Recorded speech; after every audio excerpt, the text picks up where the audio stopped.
आपका ध्यान किधर है? सिलेक्शन दिलाने वाला सिलेक्शन महाकुंभ इधर है। आप सीधा यहाँ से क्वाड उठावें और इसी में इनबिल्ट करके मैत्री क्वाड समुद्री पहल बोले। आपके एग्जाम में प्रश्न मिलेगा कि समुद्री पहल मैत्री प्रारंभ करने की घोषणा किसने की। आप बार बार बोल ही रहे हैं मैत्री क्वाड समुद्री पहल, और यहीं से आपका क्वाड आंसर बाध्य हो चुका है, जो ना भूली।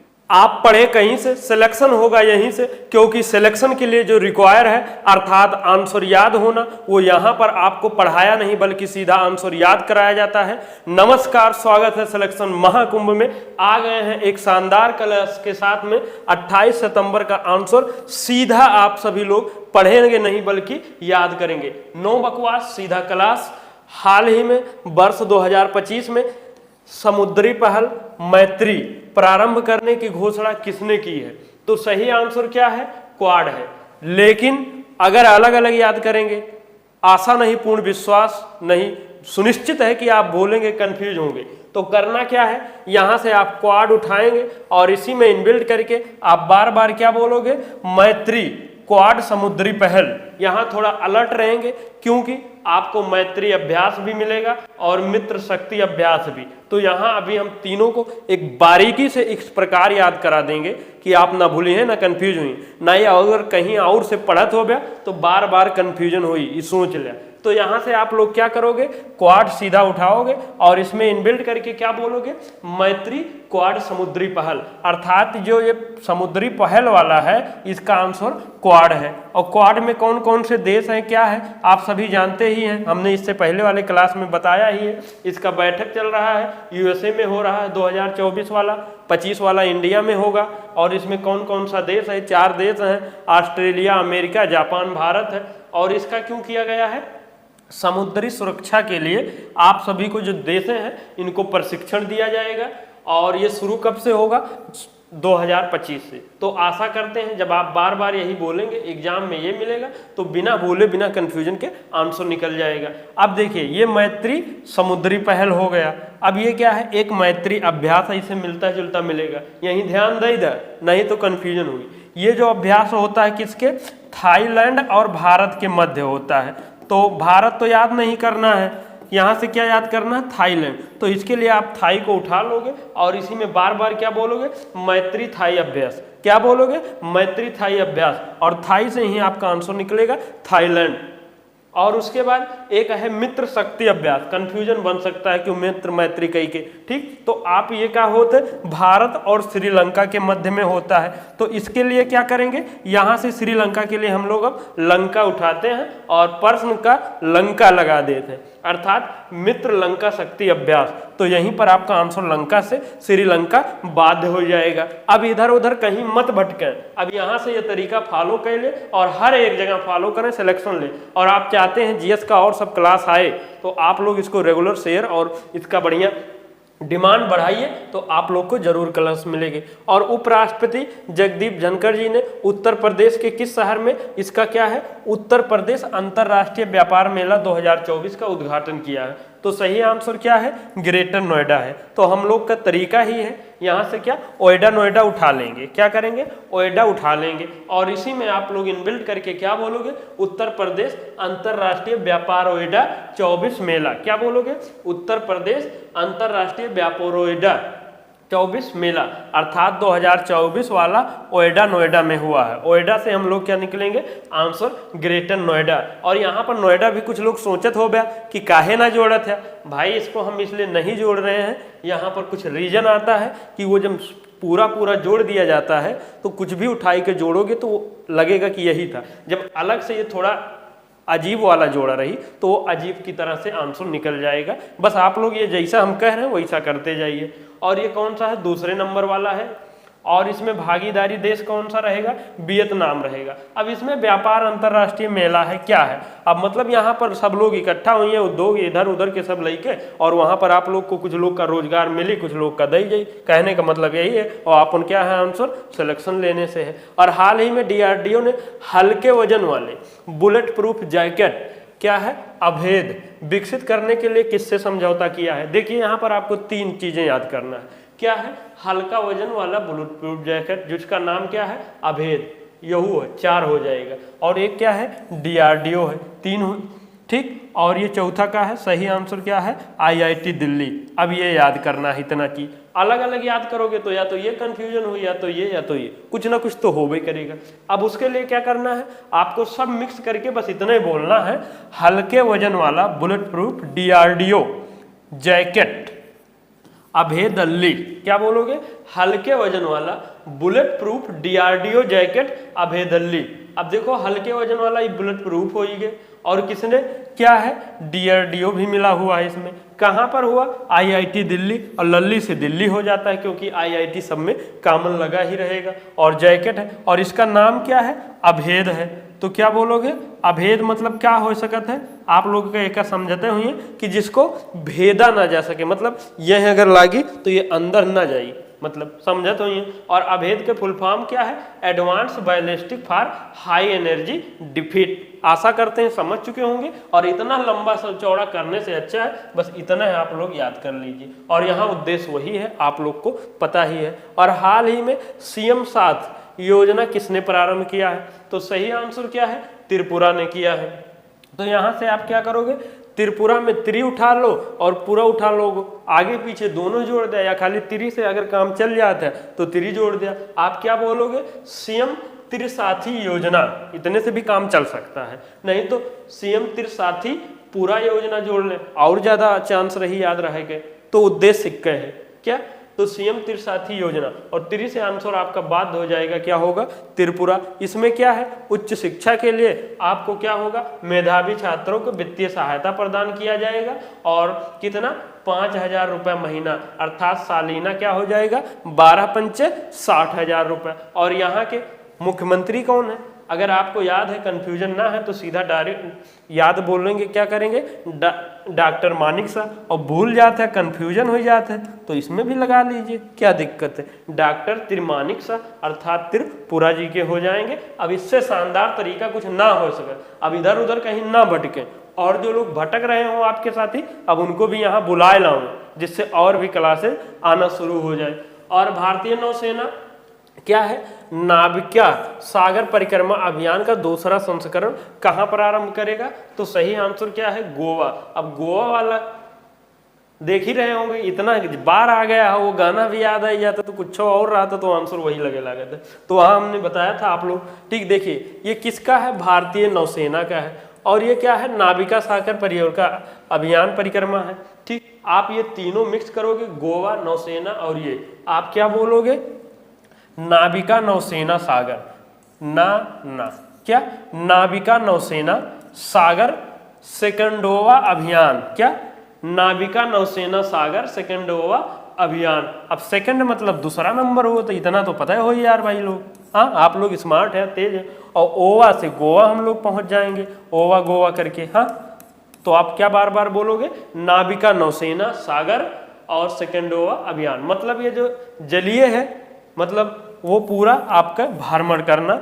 ठीक है, और ये किससे क्या किया जाएगा, कब से शुरुआत होगा, 2 अक्टूबर 2024 से प्रारंभ किया जाएगा, तारिणी जहाज से किया जाएगा, 21,600 नाटिकल मील, ये जो समुद्री दूरी होते तय किया जाएगा। और इसके जो हेड हुई हैं वो लेफ्टिनेंट कर्नल रूपा और दिलना हुई हैं। ये सब बहुत नहीं याद करना है, मतलब जो अगर आप कॉम्पिटिटिव में वनडे वाले में हैं तो ये सब नहीं, बस यहाँ से इतना याद कर लीजिए, 2-3 बहुत है। ये आप लोग अगर PCS का एग्जाम देते हैं तो उनके लिए ये है, अपने हिसाब से देख लें। और हाल ही में वायुसेना उप प्रमुख के रूप में किसे नियुक्त किया गया है, तो सही आंसर क्या है, SP धारकर जी हैं। अब देखिए इसमें तो पहले तो इतने में कंफ्यूजन होता था, वायुसेना, नौसेना और थल सेना, ये तीनों में अलग अलग तो याद कर लेते थे, लेकिन नौसेना वाले भाई साहब वायुसेना के लगते थे, वायुसेना वाले नौसेना और थल सेना में इतने में कंफ्यूजन होता था, तो हमने दूर करवा दिया था ना, थल उपेंद्र सेना, अर्थात थल सेना वाले उपेंद्र जी थे। तो ऐसे ही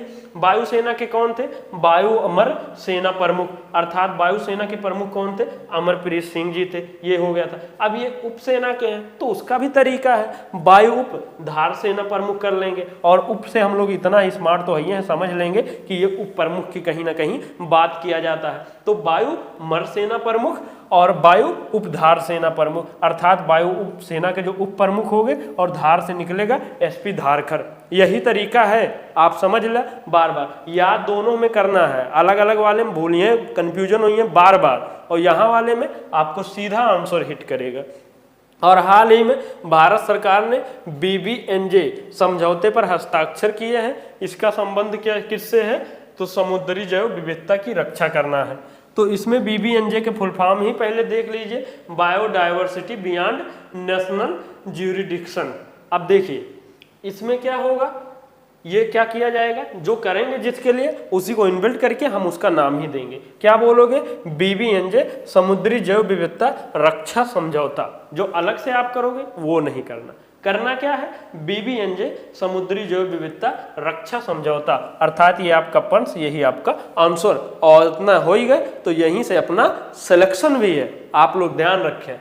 और ये हो गया, ये किसके किसका का है, संयुक्त राष्ट्र महासभा अर्थात यूनाइटेड नेशन जनरल असेंबली और भारत का ये समझौता है। फोकस किस पर किया गया है, SDG 14, टोटल कितने हैं, 17 है। और कब तक है, 2015 से 2030 तक का है। अगर आप लोग चाहते हैं, ये भी अभी 2030 तक एग्जाम तक पूछा जाएगा, अगर चाहते हैं तो ये भी याद कराया जा सकता है, लेकिन आप लोग के डिमांड पर। और इसमें क्या लिखा है SDG में, जो समुद्र के नीचे का है उसका हमें सबको सुरक्षित करना उद्देश्य है।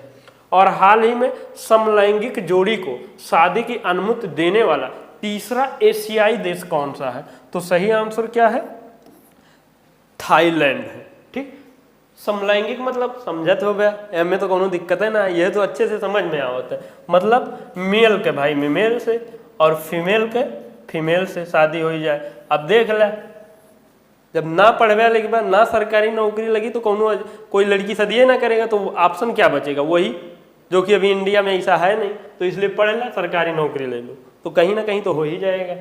और उसके बाद क्या है, इसको याद कैसे रखोगे, समलैंगिक जोड़ी को शादी की अनुमति देने वाला थर्ड थाई एशियाई देश। इसको तीसरा को ना हो तो थर्ड ही बोलो, तो था और थर्ड थाई थोड़ा रिलेट हो जाएगा, या तीसरा थाई एशियाई देश, अर्थात थर्ड नंबर, तीसरा नंबर वाला थाई एशिया देश कौन सा होगा, थाईलैंड। आपको बार बार यही बोलना है। तो अगर ये तीसरा है तो पहला दूसरा कौन था, पहला ताइवान था, दूसरा नेपाल था। और विश्व में, ये तो एशिया की बात हो रही ना, विश्व में पहला कौन सा है, ये नीदरलैंड है। और विश्व पर्यटन दिवस की जो 2024 का थीम क्या है, तो पर्यटन और शांति है। अब देखिए ये कब मनाया जाता है, विश्व पर्यटन दिवस 27 सितंबर को मनाया जाता है। और होस्ट कंट्री इसमें क्या है, जॉर्जिया है। अब पर्यटन मतलब क्या है, जो पर्यटन से क्या होता है, आपको भाई रोजगार व्यापार भी इससे भी मिलता है, कोई आएगा जाएगा तो वो भी होगा। और उसके बाद जो देश का कल्चर है, संस्कृति है, उसके भी एक दूसरे का आदान प्रदान होगा, यही सबसे संबंधित रहेगा। और अपन कौन सा संबंधित रहेगा, एक थीम क्या है और ये कब मनाया जाता है, क्योंकि अपना सिलेक्शन इसी से होना है। तो क्या बोलोगे, देखिए ये पर्यटन दिवस है और ये इसकी थीम है, तो आप दोनों को रिलेट करके क्या बोलोगे, विश्व पर्यटन थीम 24 पर्यटन शांति दिवस, इसी में जोड़ लोगे एक में, आप इतना कर लेना और बार बार यही बोलेंगे। और सितंबर 2024 में ग्लोबल रेटिंग एजेंसी कौन से, मूडीज ने 2024 के लिए भारत की GDP ग्रोथ रेट 6.8 से बढ़ाकर कितना कर दिया गया है, 7.1 अर्थात 7.1% कर दिया गया है। अब इससे संबंधित कई अलग अलग अपनी एजेंसियां बताती रहती है, तो नियर अबाउट सब लगभग 7 के आसपास कर दिए हैं। आप अपने हिसाब से हर एक का अलग अलग डाटा याद रखेंगे। अब हमने सब सीधा याद भी करवा दिया है, जितने इंपॉर्टेंट बन सकते थे सब कवर है। और अब याद करवाने के बाद पुनः रिवीजन अर्थात सिलेक्शन वाले जोन पर चलते हैं। सिलेक्शन यहीं से होगा, ये मान के चलिए। अब ये आपका सिलेक्शन वाला जोन है। हाल ही में चर्चा में रहा क्या, बराक सम भुवन सम वन्यजीव अभ्यारण्य किस राज्य में स्थित है, और सम अगर यहाँ एक्स्ट्रा निकल गया तो कुछ ऑप्शन आंसर ये असम के सिवा हो नहीं सकता। हाल ही में चर्चा में रहे भविष्य के लिए समझौता का संबंध किससे है, भविष्य के लिए यूएनओ समझौता अर्थात यूनाइटेड नेशन ऑर्गेनाइजेशन। हाल ही में किस संस्था ने periodic labour world environmental health day कब मनाया जाता है, तो सही आंसर क्या है, 26 सितंबर अर्थात विश्व पर्यावरण स्वास्थ्य दिवस। हाल ही में टाटा स्टील ने भारत की सबसे बड़ी ब्लास्ट ओडी फर्नस ओडी सुविधा कहाँ प्रारंभ किया गया है? तो सही आंसर क्या है? ओडिशा में। हाल ही में नागरिक उड्डयन मंत्रालय द्वारा अनापत्ति प्रमाण पत्र अर्थात NOC नो ऑब्जेक्शन सर्टिफिकेट प्राप्त करने वाला पहला शंख उप एयर का मुख्यालय कहाँ है? उत्तर प्रदेश में है। और हाल ही में भारतीय सेना ने ऊंचाई वाले क्षेत्रों के लिए हिमदाग, ड्रोन दाग, एथान दाग का परीक्षण कहाँ किया है? और दाग से बार बार आंसर होगा लद्दाख, नहीं तो यहाँ पर अगर आप बार बार इसका ज़्यादा पॉसिबिलिटी नहीं दोगे तो आंसर इसके पास चले जाओगे तो आपका हो जाएगी गड़बड़। और दिल्ली में वायु प्रदूषण को कम करने के लिए दिल्ली के उपराज्यपाल द्वारा कौन सी पहल शुरू की गई है? तो सही आंसर क्या है? धूल मुक्त दिल्ली अभियान। क्या? धूल मुक्त दिल्ली अभियान। जोड़े कैसे थे? धूल मुक्त वायु प्रदूषण मुक्त दिल्ली अभियान। और लोबी इंस्टीट्यूट के एशिया पावर इंडेक्स 2024 में भारत की रैंक क्या रही है? 3rd नंबर पर रही है। पहले दूसरे कौन है? USA, China. और अब आपको रिवीजन भी होगी। अब आपके ही ऊपर निश्चित करता है आप इस क्लास को कितना सीरियस लेते हो। सिलेक्शन तभी होने वाला है। और जो लोग किसी प्रकार से पहली बार आए हैं इस चैनल सब्सक्राइब कर लें, बेल आइकन हिट कर लें और आज से ही अब तरीका बदल लीजिए। और उसके बाद ये आपके लाइक, शेयर, सब्सक्राइब, कमेंट आप लोग करते हैं तो और भी क्लासेज आएगी डिमांड के हिसाब से। और उसके बाद ये आपका टेलीग्राम चैनल है, जो लोग नहीं जुड़े हैं जुड़ जाएं। यहाँ पर PDF क्विज सब मिलते रहते हैं। फिर यहाँ पर इंस्टाग्राम पर भी अच्छी जानकारी मिलती रहेगी। इन्हीं सब शब्दों के साथ में सिलेक्शन महाकुंभ परिवार की तरफ से आपका बहुत बहुत धन्यवाद। जय हिंद, जय भारत।